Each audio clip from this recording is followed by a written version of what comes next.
Welcome to another deep dive where we plunge into fascinating topics, extracting the most important insights and surprising facts just for you. Today, we're setting sail for a city that truly embodies wealth, rebellion, and, well, quite a bit of intrigue Hamburg, Germany. You might know it for its bustling port, maybe its vibrant cultural scene, or perhaps that stunning Elbphilharmonie building. But beneath the surface, there's this profound story of constant transformation, a metropolis really forged by the power of water, and a relentless, centuries long pursuit of independence. It really is a city whose very destiny has been defined by its strategic position. It's quite something. You see, Hamburg isn't just on a river, it's intricately woven into a whole network of waterways. Situated precisely where the Bill and Ulster rivers converge into the mighty Elbe, which then flows out to the North Sea. Well, Hamburg's fate was always, inevitably, can be intertwined with maritime trade. And what's absolutely fascinating here is how this geography didn't just, facilitate immense commerce. It also necessitated and ingrained this enduring spirit of self-determination, a really fierce push for autonomy that has shaped its identity right down to its official name today. Right. So, our mission today is to embark on an extensive exploration of Hamburg's multifaceted identity. We want to peel back the layers. We'll look at its fascinating history, from its foundational role in the powerful Hanseatic League to its dramatic trials by fire and flood. We'll delve into its unique political and social landscape, maybe uncover some surprising moments of conflict and intrigue along the way, and we'll definitely celebrate its vibrant cultural scene.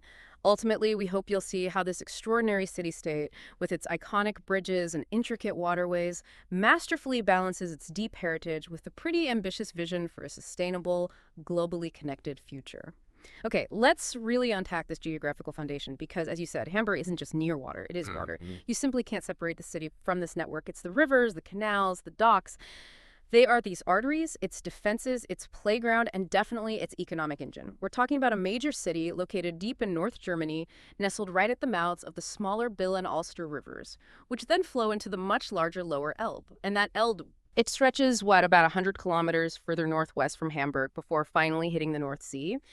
So this placement makes Hamburg a vital, kind of indispensable link connecting inland Europe to global maritime trade routes. It's not just scenery, it's the city's lifeblood. It dictates everything. Yeah, absolutely. And one of the most remarkable features, something that truly makes Hamburg unique, is its expansive tide harbor. This isn't just a static body of water you see. It's dynamic. It's a living waterway stretching for miles, all the way from the district of Vettel out to Finkenwerder. This means the harbor's water levels are in constant flux, rising and falling with the powerful North Sea tides. It's like a daily, hourly reminder of its deep connection to the ocean. It's a logistical marvel, actually, requiring constant adaptation and innovation. And it's not just the Elbe. The Elster River, that really picturesque waterway winding through the city center, well, it's been dammed since the Middle Ages. And this historic engineering feat created those two iconic lakes you see right in the heart of Hamburg. The smaller, elegant Binnenalster, framed by bustling streets and grand buildings, and the larger, more expansive Außenalster, surrounded by parks and lovely residential areas. These aren't just pretty spaces for recreation. They're integral parts of the city's complex hydrological system, shaping its microclimate, its whole urban aesthetic. And speaking of complexity, here's a fact that just blows my mind. Hamburg boasts nearly 2,500 bridges. 2,500. To put that into perspective, that's way more than Venice, even more than Amsterdam. And it isn't just about architectural beauty, though there's plenty of that in Hamburg's diverse bridge designs. It's really a profound testament to the sheer number of waterways, canals, rivers, tidal creeks that crisscross the urban landscape. It dictates how the city grew, how its districts connect, how daily life just unfolds. It's a logistical marvel. And what's more, on the Elbe island of Wilhelmsburg, which is a fascinating corner of Hamburg, you'll discover one of Europe's last remaining tidal marsh forests. This incredibly rare ecosystem highlights the city's unique blend of intense urban development and, wild natural beauty, all shaped by this constant interaction with water. It's like a living lab. Exactly. And we connect this to the bigger picture, this kind of strategic geographical value. I mean, the confluence of rivers offering inland access and its direct artery to the North Sea, well, that was recognized incredibly early on, long before modern shipping and global trade networks even existed. The oldest fixed settlements in this area, they date back as far as the 4th century BC, known then as Treva. But Hamburg truly began to take on a more defined shape and strategic importance with the Hamburg, a fortified settlement built in the 8th century. It was around 810 that Karl the Gross Charlemagne chose this specific spot to build a baptismal church. Now, this wasn't just a spiritual outpost, it was a calculated strategic move. It was designed as a pivotal point to missionize the pagan north and, crucially, to extend his empire's influence over a critical trade crossroads. So this early foundation wasn't solely about faith. It was deeply intertwined with power and territorial ambition. Then in 831, just 2 decades later, this sort of fledgling spiritual outpost was elevated to a bishopric by Ludwig the Pious, Charlemagne's son. Soon after, it was even upgraded to an archbishopric. That's a significant promotion, and it speaks volumes about the immense strategic and administrative importance they attributed to this location even back then. It became a key religious and political center in the early Holy Roman Empire. However, its very prime location, being a gateway between different cultures, also made it a constant target. Shortly after Charlemagne's empire was partitioned in Verdun in 843, the region faced these relentless, destructive raids from Vikings and later the Slavic Abatrites. These persistent threats were so severe they actually forced the archbishop to eventually relocate his seat south to Bremen. But this relocation didn't diminish Hamburg's potential.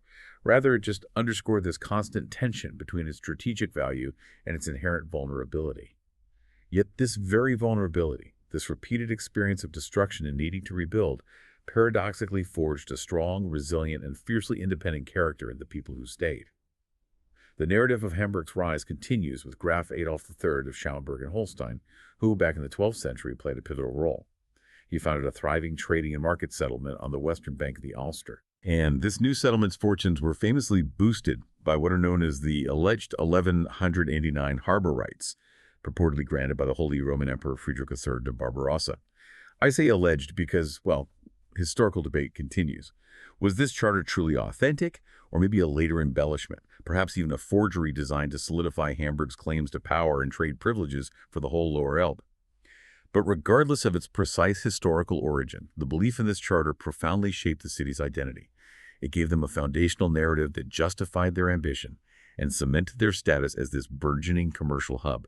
It's a powerful story they definitely used to their advantage. Right, here's where it gets really interesting. How this geographical advantage and that narrative of special rights translated into immense economic power and ultimately that distinctive, fiercely independent political identity. Hamburg didn't just thrive, it quickly became a genuine powerhouse. It established itself as one of the very first and most influential members of the Hanseatic League. Now, for those maybe unfamiliar, the Hanseatic League was this formidable confederation of merchant guilds and market towns that basically dominated trade across Northern Europe for centuries, like an early economic and political union. Within this league, Hamburg rapidly rose to become the most important German transshipment and storage center, connecting the vital trade routes between the North and Baltic seas. Just imagine the sheer volume of goods flowing through its docks. Timber, furs, grain from the Baltic, salted herring from the North Sea, wool cloth from Flanders, wines, spices all converging, being stored and then redistributed from Hamburg. It was the nexus. The city even earned this vivid nickname, the Brauhaus der Hanse, or Brewery of the Hanseatic League. And this wasn't just a quaint term. It reflected an astonishing economic reality. At one point, Hamburg had an incredible 600 breweries. 600. This wasn't just about, satisfying a local thirst for beer, though I'm sure that was part of it. Brewing was a colossal industry, a major economic engine driving wealth, creating countless jobs, demonstrating a sophisticated level of commerce, logistics, mass production. Hamburg's beer, known for its quality and quantity, was a valuable export commodity, further cementing its trade dominance within the Hanseatic network. This laid the bedrock for Hamburg's reputation. That truly raises a critical question, doesn't it? How did a city, surrounded by powerful kingdoms, constantly navigating these complex geopolitical currents, manage to maintain such remarkable autonomy? Within the Hanseatic League, yes, but also within the broader Holy Roman Empire. Well, the historical record shows Hamburg finally solidified its independent standing by becoming an imperial city by 1510. This was monumental. Imperial city status explicitly meant it was no longer subject to any princely rule. It answered directly to the emperor. Effectively, it became a self-governing city-state. And this act of self-assertion, this fierce desire for self-determination, it's absolutely foundational to Hamburg's identity. It's why even today, its official name proudly declared it a Freie und Hansestadt, a free and Hanseatic city. It's not just a historical title, it's a living testament to that spirit.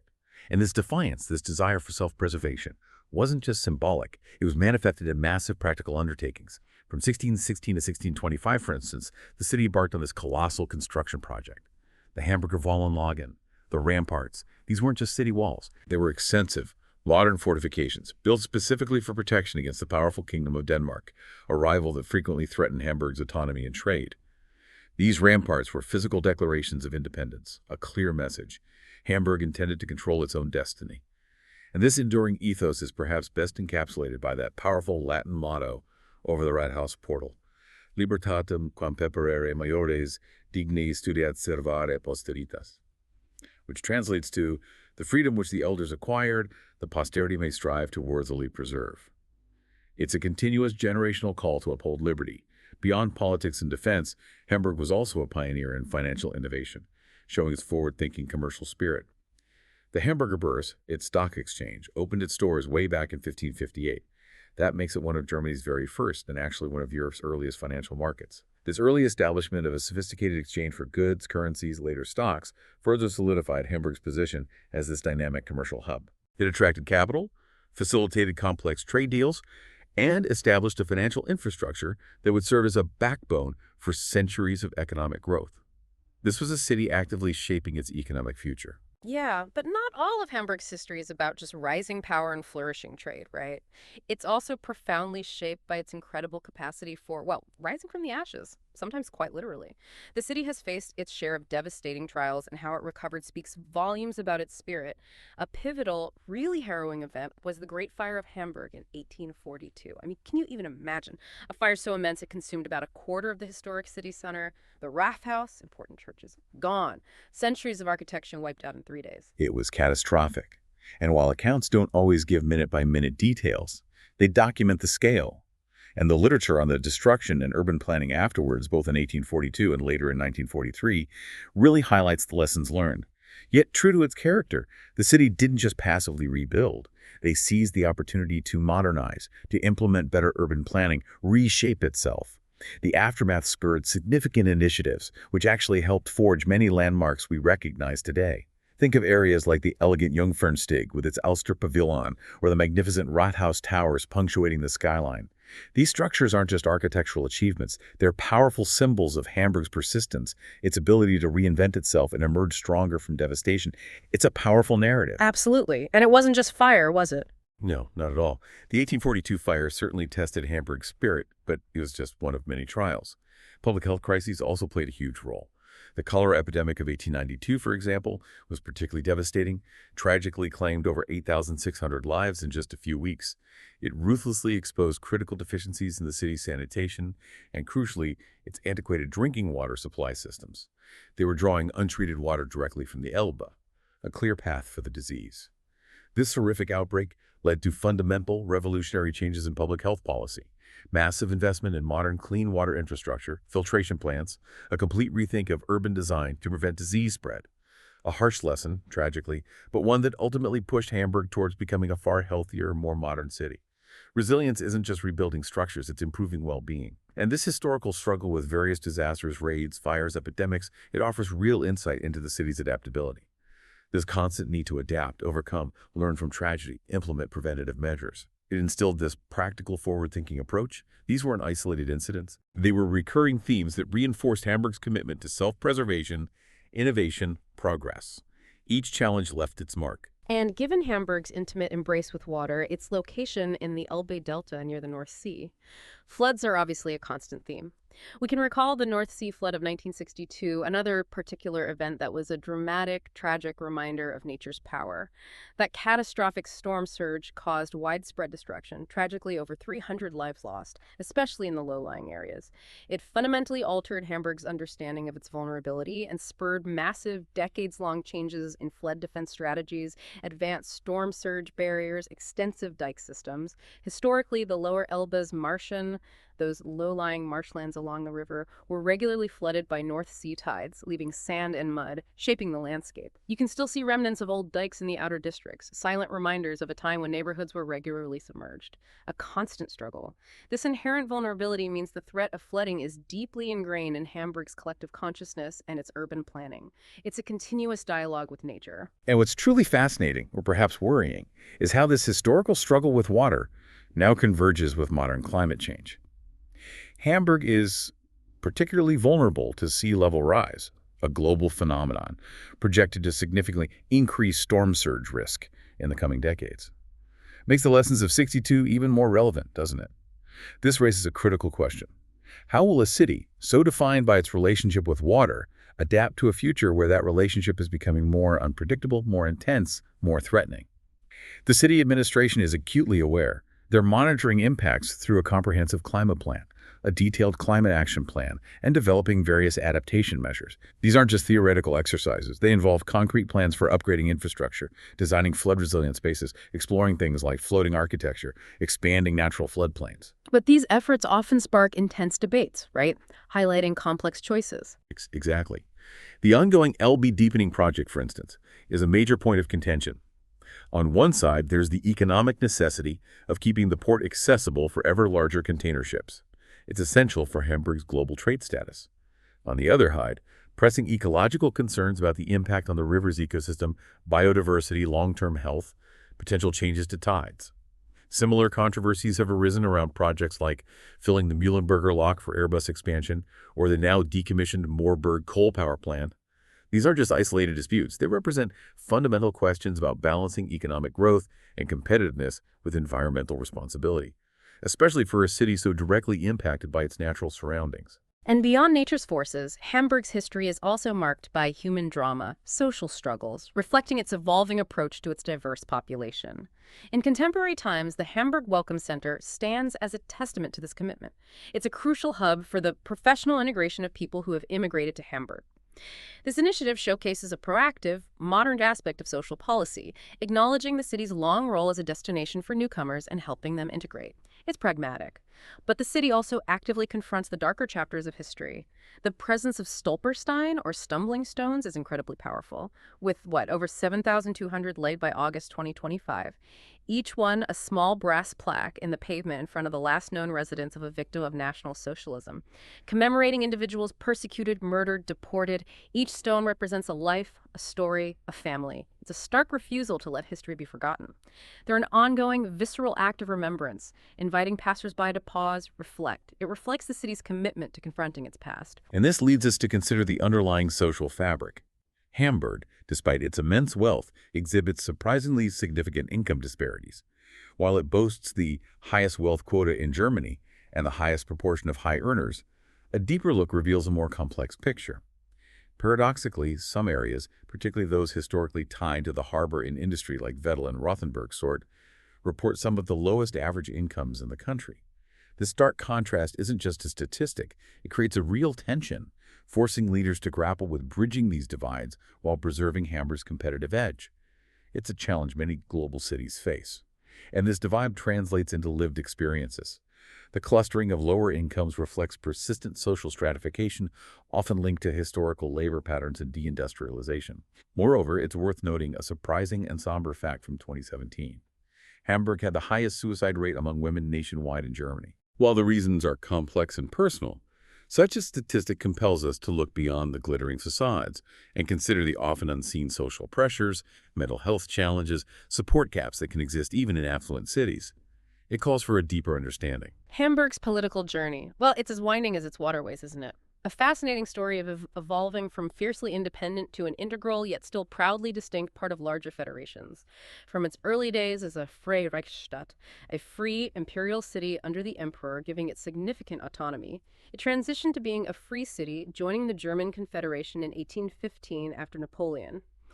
Then a member of the North German Confederation in 1867, and finally a constituent state, a Gliedstadt of the German Empire in 1871. Each step involved this delicate balance, maintaining its unique identity while strategically integrating into larger structures.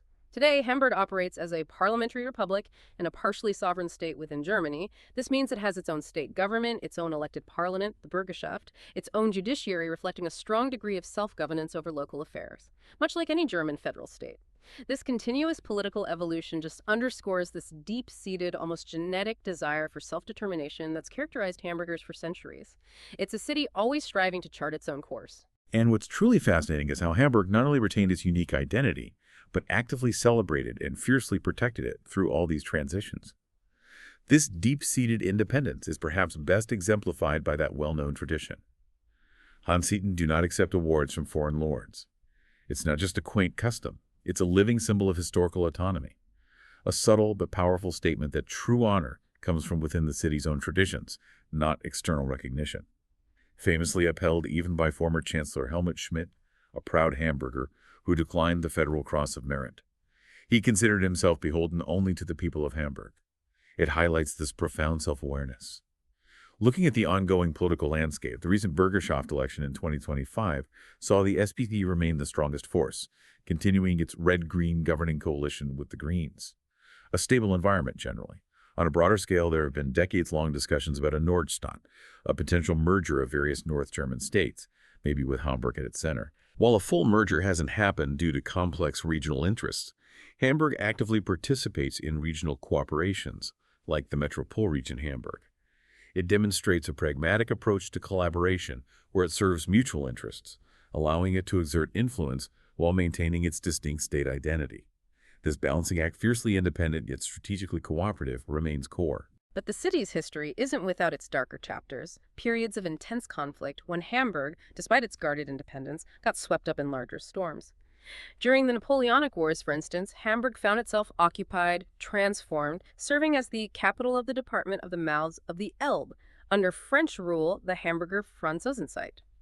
This French occupation brought significant changes, economic hardships from the Continental blockade, culminating in a grueling siege by Russian General Bennigsen in 1813-1814, underscores its vulnerability. More recently, the devastating impact of the World War II bombings in 1943 left indelible scars. Operation Gomorrah reduced vast areas to rubble. This bombing campaign destroyed large parts of the city center, working-class districts, tens of thousands of casualties, forever changing Hamburg's urban fabric. This period also saw the horrific destruction of the Jewish community, which had thrived for centuries, and the establishment of the Neuengamme concentration camp within the city limits. Stark, painful reminders of immense suffering and loss. A dark chapter the city continues to confront and commemorate, ensuring these atrocities are never forgotten. But the city's engagement with conflict isn't limited to large-scale wars. It also includes internal struggles, vibrant moments of social rebellion. The Auseinandersetzung in die Hafenstraße in 1980er Jahren. Those prolonged disputes around Hafenstraße highlight significant moments of social tension and resistance. Very much part of Hamburg's evolution. This decades-long conflict involves squatters, alternative culture activists, city authorities over housing rights, urban development. It saw fierce clashes, became an international symbol of counterculture. Hafenstraße wasn't just about buildings. It sparked crucial debates about gentrification, property rights, freedom of expression, the soul of urban spaces, left a lasting mark, showcased this dynamic undercurrent of challenge to authority. And speaking of a more edgy, vibrant side, you really can't discuss Hamburg's identity without acknowledging its famous red light district intrigue. While the sources don't detail gangsters or smuggling, they explicitly name St. Pauli with the Reeperbahn as an internationally known entertainment district. This legendary area holds a unique place. It represents a vibrant, sometimes raw, certainly edgy, historically tolerant part of its urban fabric. A place where different rules historically applied, a magnet for nightlife, subcultures, liberation. From shaping the Beatles' early career to its current status, St. Paul shows another facet of Hamburg's complex personality, embracing both Hanseatic heritage and its more boisterous, rebellious spirit. Hamburg's influence definitely extends far beyond its borders, living up to that moniker, Germany's gateway to the world. A striking testament is its ranking as the fourth largest consular location worldwide, after only New York, Frankfurt, and Hong Kong. Wow. With a remarkable 100 consulates operating in 2025, it's a significant diplomatic hub, a direct result of its immense economic importance for Germany's foreign trade and its status as a critical international port. This density of consulates speaks volumes about its continuous active engagement with nations across the globe. And this international connectivity isn't new, it's deeply rooted. Historically, states like Austria, with a consulate since 1570, and France since 1579 have the longest-standing presences here. Centuries of deep-rooted relationships. One of the most famous is the American Consulate General, once affectionately dubbed the White House on the Ulster for its prominent location. While it's moved to the modern Offense City now, it's present for decades in such a symbolic location powerfully symbolized strong transatlantic ties and Hamburg's pivotal role. These consulates facilitate trade, economic cooperation, cultural exchange, tourism, direct links, solidifying the city's truly cosmopolitan character. Exactly. And this global connectivity is further cemented by Hamburg's numerous sister city partnerships and extensive port partnerships. The city has official sister city relationships with 9 cities: mostly other major port cities like Marseille, Shanghai, Osaka, Chicago. These foster cultural exchange, economic cooperation, shared learning on common challenges, sustainability, social integration, you name it. Beyond these broad ties, Hamburg also has specific port partnerships with harbors like Yokohama, Shanghai, Busan. These involve direct professional knowledge exchange on port development, logistics, maritime innovation, highlights its specialized expertise. A particularly poignant example of its international cooperation is the Pact for Solidarity in Future, signed with Kiev in 2022. This agreement, forged during immense conflict, demonstrates Hamburg's dedication to democratic principles, freedom, human rights, rule of law. It's not just about trade, it's about shared values. Furthermore, Hamburg's strategic initiatives like the Hamburg Liaison Office in Shanghai and the Hamburg Representative Office in Dubai underline its proactive global engagement. These offices are direct conduits for fostering business, culture, innovation globally, ensuring Hamburg remains a key player, constantly expanding its reach. Hamburg truly pulses with this incredible artistic energy, doesn't it? Boasting a cultural scene that rivals much larger global capitals. A destination for music and theater lovers. Imagine. Over 60 theaters, more than 100 music clubs, from intimate jazz spots to big rock halls, and around 280 music publishers. That's an ecosystem thriving with creativity. And it's not just quantity. Hamburg is proudly recognized as the third largest musical location worldwide, right after New York and London. The sheer pull of its stage productions drew an astonishing 2 million musical visitors back in 2007 alone.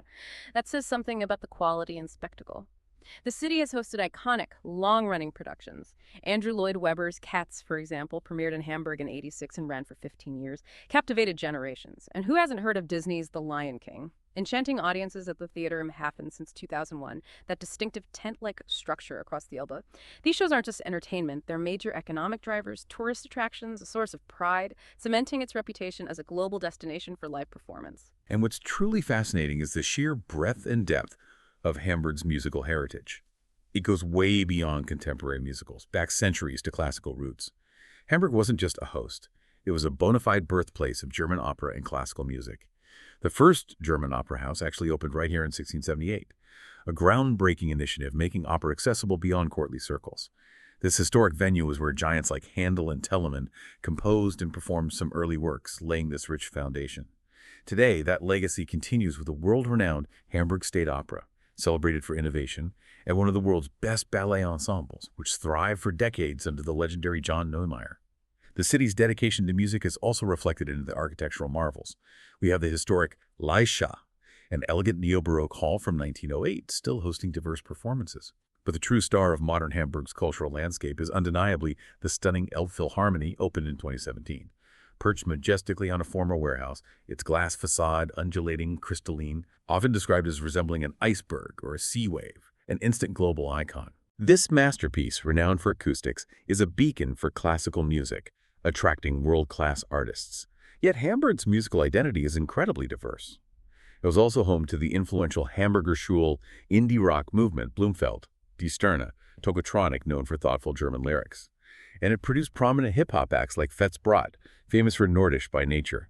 Shows a city embracing music across the spectrum, constantly evolving its sound. Hamburg's skyline itself tells such a compelling story, right? This rich tapestry woven from centuries of styles, blending the historic with the boldly modern. A prime example is the Speicherstadt and the adjacent Kantorhausviertel, together a UNESCO World Heritage Site since 2015. These districts represent more than just old buildings. They symbolize Hamburg's evolution into a global trading metropolis.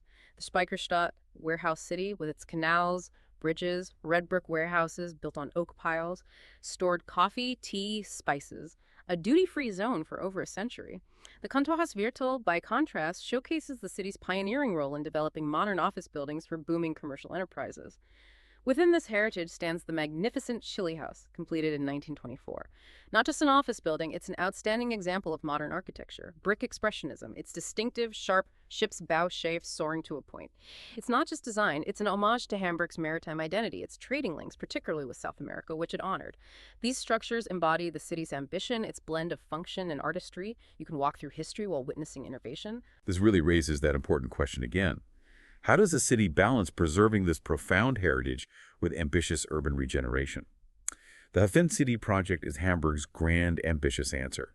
one of Europe's largest inner-city development projects, expanding the city center by 40%, creating a vibrant new quarter on the Elbe. Its dazzling centerpiece, the Elbe Philharmonie, perfectly encapsulates this blend, resting atop a historic warehouse adaptive reuse. It's a testament to the city's vision.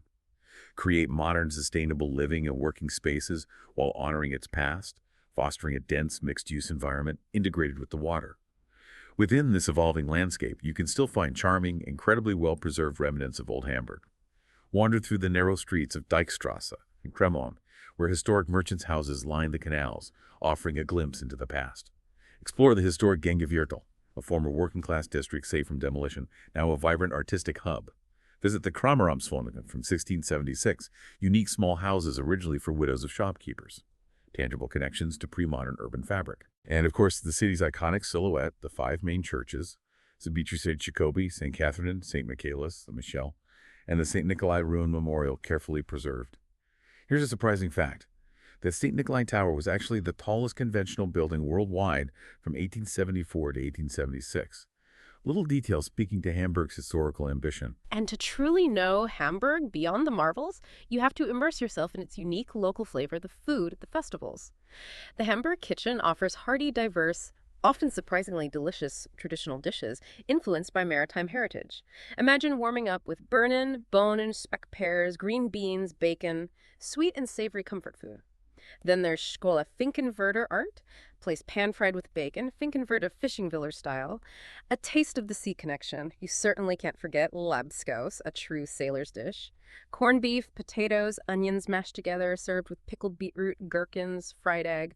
Robust, flavorful, and for something truly unique, the sweet-sour Hamburger au Suppe, eel soup, which, despite the name, traditionally had little or no eel, but a flavorful broth with veggies, dried fruits, sometimes dumplings. The eel edition was later often debated, and of course no mention is complete without the Franzbrötchen. Small, sweet, flaky pastry with butter, cinnamon, sugar, slightly flattened, caramelized. A beloved local specialty, perfect with coffee, edible history. And you simply can't talk Hamburg without mentioning its distinctive greetings and that wonderfully dry, understated sense of humor. Speaks volumes. The quintessential Hamburger Gruß, Hummel, Hummel, followed by Moors. Moors, legendary local exchange, steeped in folk history. Story goes it originated from a 19th century water carrier, Johann Wilhelm Benz, nicknamed Hummel. Teased by kids, he'd retort, Moors, Moors, Plattdeutsch for, well, kiss my backside. While rarely used daily now, it's more an identifier, a playful call and response used by hamburgers outside the city, or a charming nod to tradition, encapsulates that no-nonsense yet good-humored spirit. The city's calendar is equally vibrant, packed with events celebrating maritime heritage, community spirit. Every Sunday morning, the lively chaos of the Hamburger Fish Markt, running since 1703. Not just fish, produce, souvenirs, live music. 3 times a year, the Hamburger Dom, a massive traditional fun fair. Thrilling rides, stalls, festive atmosphere. Millions attend. But the biggest spectacles are arguably the annual Geburtstag, the port anniversary. Over 1 million visitors, ship parades, tugboat ballets, fireworks. A celebration of Hamburg's heart. And every 2 years, the cruise days light up the harbor with illuminated cruise ships. No. Stunning. These events are deeply ingrained, bringing the community together. Furthermore, the local language, Niederdeutsch or Plattdeutsch, was the common tongue until the 19th century. Even today, maybe 6% still speak it, and it's actively kept alive through institutions like the renowned Onsorg Theater, staging plays entirely in Plattdeutsch. This commitment to its distinctive language and traditions is another unique thread in Hamburg's rich cultural tapestry.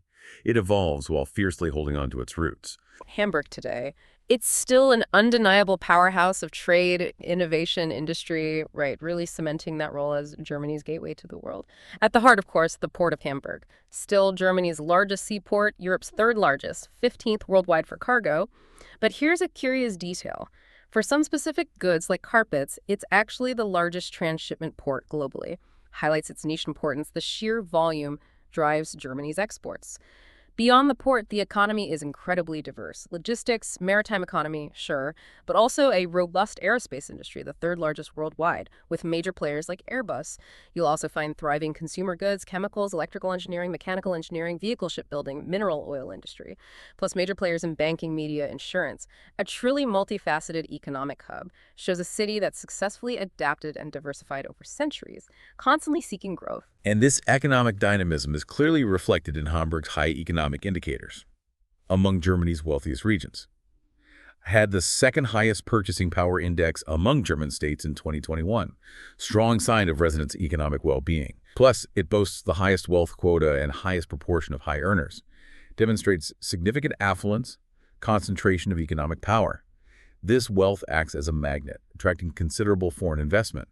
By 2013, over 500 Chinese companies based here, more than any other German city. Highlights its appeal, role in Sino-German trade. Strategic location, world-class infrastructure. Beyond industry and finance, Hamburg is also a hotbed of cutting-edge research. Home to the European XLO X-ray laser, a world-leading research facility, pushing boundaries. Basically, this giant X-ray laser acts like an ultra-fast microscope, imaging individual atoms molecules in real time, uncovering fundamental secrets. Puts Hamburg at the absolute cutting edge, and ambitious plans for the future with the Science City Hamburg-Bahrenfeld, projected for 2040, further solidifying its position as a global innovation center. And underpinning all this are major employers like Airbus, the Asklepios Clinic and Hospital Group, and the University Medical Center Hamburg-Eppendorf, UKE, providing vast numbers of quality jobs. But despite successes, Hamburg faces significant modern challenges, right? Especially environment and urban development require constant vigilance. Air quality, for instance, has been a persistent concern. Experienced NO2 exceedances, nitrogen dioxide over limits, mainly from traffic, industry, led to air quality plans, traffic restrictions, highlights the ongoing impact of an active port, dense traffic on daily lives, a battle to balance economy with environment, health. Furthermore, given its geography, Hamburg is particularly vulnerable to climate change. We've touched on the threat of sea level rise, could significantly impact low-lying areas, increase storm surge risk. In response, the city developed that comprehensive climate plan, a detailed climate action and adaptation strategy, assessing threats, developing concrete adaptation measures, not abstract policies, practical projects like elevating new construction, expanding floodplains, reinforcing dikes, even developing innovative floating architecture, a proactive approach to a global crisis. Which really raises that important, complex question again. Can Hamburg, so tied to its maritime environment and history, effectively preserve its heritage and foster growth while successfully evolving into a sustainable and equitable future, especially facing nature's forces in progress? The city's recent membership in the Fab City Network is an ambitious step towards this, a global initiative aiming to transform Hamburg into a circular economy through localized manufacturing, digital fabrication, the bold aim, local production of all consumer goods by 2054, transforming from product in, trash out, to greater self-sufficiency, reducing its ecological footprint. However, the path is fraught with practical challenges. Urban infrastructure is under immense pressure, often cited as Germany's most congested city, a stark reality. So significant efforts to promote cycling. Goal to become a bicycle city by mid-2020s, initiatives like Stadtrad bike sharing, dedicated Velorouten cycling roads. Then there's housing, demand higher than supply, soaring rents. Plans to tax undeveloped building plots from 2025 to encourage construction. And finally, successfully integrating its incredibly diverse population over 1.86 million. 21.0% foreign nationals, 40.4% with a migration background, remains a continuous vital social undertaking. Demands dialogue, solutions, commitment to both environmental responsibility and social cohesion. What an incredible journey we've taken through Hamburg's past, present, and even its ambitious future. Wow. From its ancient Hamburg origins, that strategic outpost conceived by Charlemagne, to its bustling, technologically advanced modern port. We've seen a city constantly shaped by its unique geography, the water that defines it, and the power it has wielded through centuries of trade, unwavering resilience, and that enduring, almost defiant spirit of independence. It really is a city of powerful, often striking contrasts, isn't it? Historic waterways crisscrossing with futuristic concert halls, immense wealth coexisting with stubborn pockets of poverty, a deep-seated local identity celebrated alongside a truly global cosmopolitan outlook.